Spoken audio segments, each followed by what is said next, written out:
Okay, mga kamatis, mga kaibigan. Please be reminded to respect the chairperson. Panoorin natin Ma'am, to. excuse me No, kasi... no. Excuse me. I don't Excuse me! OMG! Si Harrieta. Harrieta, ikaw na. need to argue with you about Opo, that, attorney. pero But you ang don't need sinasabi to, ko lang excuse po- me, sandali po. You don't need to tell the committee what the rules of the Senate Well, are. I'm just Angas! citing Just po. answer our question. My Angas! answer po It's not is, necessary. Attorney Roque, please be reminded to respect the chairperson. I'm very respectful, Madam Chair. Hindi sagot ka ng sagot eh. Alam mo yan, ganyan kasi talaga magaling ang mga abogado with argumentations. Okay? Bread and butter nila yan. Yung mga ganyang aggressive stand pagdating sa yung mga verbal exchange na ganyan. Mahirap talaga yan. Buti na lang hindi nagpatinag tong si Ma'am Risa Ontiveros. 'Di ba? Paano respectful na nagsasalita siya, sinasabayan mo siya? I apologize, Senator Gatchalian. One more, I and apologize. I will cite you in contempt. If you disrespect the chairperson, we'll be compelled to cite you in contempt. I understand and I apologize. Mo naman sabayan siya, nagsasalita siya ang chairperson. So even after the testimonies of Chair Tenco and Attorney Fernandez, minimaintain nyo pa rin po ba na hindi kayo lawyer ng Lucky South 99 o kahit anong POGO for that matter? I confirm that 100%. Okay, so pag-usapan natin yan kasi mga kamatis, mga kaibigan, ang galing kasi nung layering ni Roque dito eh. Yung layers na tinatawag para i-hide yung kanyang, or itago or at least i-blur yung lines ng connections niya between yung Lucky 9 at saka Lucky 99 tsaka yung mga ibang pogo kung saan siya na-involve. Ang keyword dito is yung involvement niya. Gets nyo? Kasi kung if someone is not involved, miski sa malayong hinuha hindi siya masasama doon eh. Pero the fact of the matter is, ang dami niyang connections doon. In fact, mga kamatis, mga kaibigan, which we will go to yung point ng video na to, is, punta tayo kay Ma'am Risa Ontiveros ulit. And pag nakita nyo to, eto kasi yung nahuli na Chinese na nakatira doon sa bahay na allegedly sa corporation daw at hindi kay Harry Roque na meron siyang maliit na stake lang doon. Nakita niyo yung mekus-mekus na ginagawa ni Harry Roque dito. Of course, legally speaking, wala siyang obligation doon. Okay? Nakita wala kasi ano lang siya meron lang siyang small interest doon na balang isang araw kukunin niya na, sabi niya dito sa hearing na to.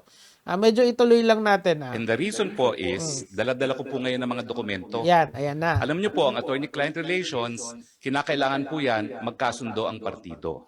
Because it is the highest fiduciary relationship. Kaya nga po yung tinatawag na attorney-client privilege, miski dito po sa Kongreso, hindi nyo mapapakontempt kapag na-invoke yung attorney-client privilege. At sa totoo lang Within po, certain limitations, of at course. sa totoo lang po, sana kinuha po ako ng Lucky Star na abogado. Bakit po? Dahil yung raid sa PORAC, unconstitutional po yan. Nag-raid Kita nyo, ang galing niya talaga Ang galing talaga niya magmekos-mekos eh. po sila, kumuha sila ng warrant of arrest galing sa Bulacan judge outside of jurisdiction. Excuse me, sige. Well, Hindi natin ano ini-investiga yung raid. We are investigating Yes, the ma'am. But I'm POGO. just saying, So, kasi... please just make your Yeah, answer mabilis to lang this po. short. Kasi Ano kasi yan kailangan nang ilabas ni Roque lahat ng depensa niya on a grand scale. And what more or in a platform na maraming makakapanood. And what more is the Senate, right? So ako, hindi ko nagustuhan talaga yung siguro yung kasi rapid fire niya si Ma'am Risa dito eh. Hindi ko nagustuhan yun. Walang nag-o-object sa kanya eh. Dire-diretso lang siya. Medyo mabagal yung pag-cut off sa kanya ni Miss Ma'am Risa. At nung kina-cut off siya, hindi pa siya tumitigil. Kasi kailangan niyang ilabas yung depensa niya eh. Kailangan ipakita niya na wala siyang connection. In fact, kung connected niya ako, dapat mas maganda yung depensa ng mga pogo na yan kasi unconstitutional, blah blah blah, all lawyer talk yan eh. Pero ang kailangan yung intindihin dito, come what may, kahit anong sabihin niya mga kamatis, mga kaibigan, meron siyang connection doon. Huwag nating tanggalin yon kasi we can use words, we can use all the defense we can, but you still are connected to them, okay? Yung pangalan mo nadidikit pa rin doon. On what level are they connected to that? Syempre hindi na siguro kami ang magde-decide of your guilt or innocence, but you are still connected to it one way or another. Nakinabang ka pa rin. Oh, yun yung clear doon. Kahit anong mekos pa yung gawin mo, tuloy. It Yes. was actually just a yes or no. Ma'am, Oo nga. but Exactly ma'am, yun, kita mo? let us be fair because you have been insinuating I am a lawyer for Lucky South. That is why Excuse me, the chair has not been insinuating Nakita mo, bastos anything. talaga. The chair and the members of the committee have been asking questions based on the testimonies, sworn testimonies of PAGCOR Chair Tenko. And teka lang mama, dito muna tayo. Sa page niya rin to galing.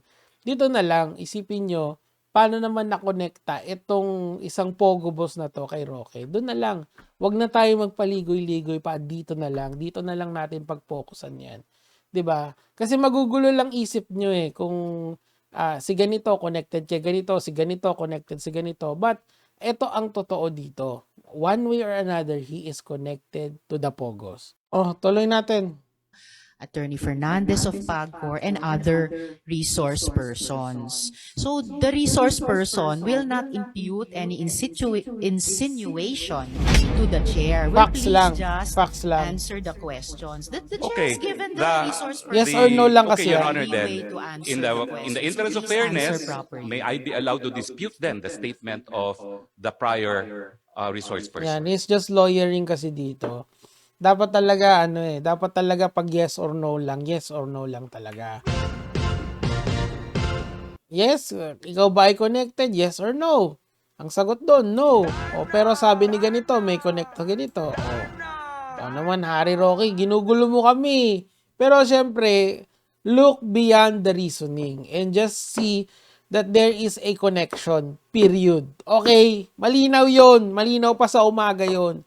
Kung bakit ka na-involved doon from one way or another, that's a whole different question, okay? Yung why, wag muna ngayon. Yung kung bakit meron, why it exists in the first place. On how pala, mali. Yung why, hindi, mali. Yung how are you connected? O yun, meron siyang connection doon, di ba? Tsaka na yung mga why, yung explanation mo, tsaka na yan. Save it for the courts. Pero dito muna, sa Senate, it's an inquiry.